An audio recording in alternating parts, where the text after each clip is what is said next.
መጀመሪያ ስራክ ምንድነው የምታረጋው? መሪህ ላይ እጅህን መሬት ላይ ታረጋለህ። ከዛ ፍሪሶን ትረግጥልኛለህ። የመጀመሪያ ስራ ፍሪሶን መርገጥ ነው። በጣም ጥሩ። ፍሪሶንን ረገጥ አይደለ? እጅህን አምጣና የቀኝ እጅህን አንደኛ ማርሽ አስገባ። አንደኛ ማርሽ አስገባ። ማርሽ ደግሞ እንደሱ አይያዝም። እሺ፣ ማርሽ ስትይዝ ልክ እንደዚህ ትይዛለህ። አዎ፣ አንደኛ ማርሽ ወደ ጉልበት ትወስዳለህ፣ ፊት ለፊት። በጣም ጥሩ። ምክንያቱም ማርሾችን ከዚህ በፊት አሳይቻለሁ። ማርሾች ምን ጋር እንዳሉ ከዚህ በፊት ኦሪንቴሽን አድርጌልሃለሁ። ስለዚህ እዚች ጋር ቀይ ምልክት አለች። እዚች ጋር የምትመለከታት ቀይ ምልክት እጅን አሁንም ማምጣ።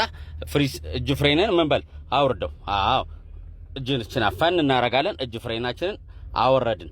አሁን ምን አድርገናል? አንደኛ ማርሽ ያስገብተናል። ምን አድርገናል? ሌላ እጅ ፍሬናችንን አውርደናል። አሁን ግራ ፍሬቻን አብራልኝ። በጣም ጥሩ። ግራ ፍሬቻን አብርተሃል። ስለዚህ ምን ጊዜም ይሄን እጅ ፍሬንን ስታወርደው እግርን ፍሬንን መያዝ መቻል አለበት። እንዳትለቅ፣ ቀስ አድርገህ ነው እሺ የምንለቀው። ከዛ ስፖኬውን ትመለከታለህ።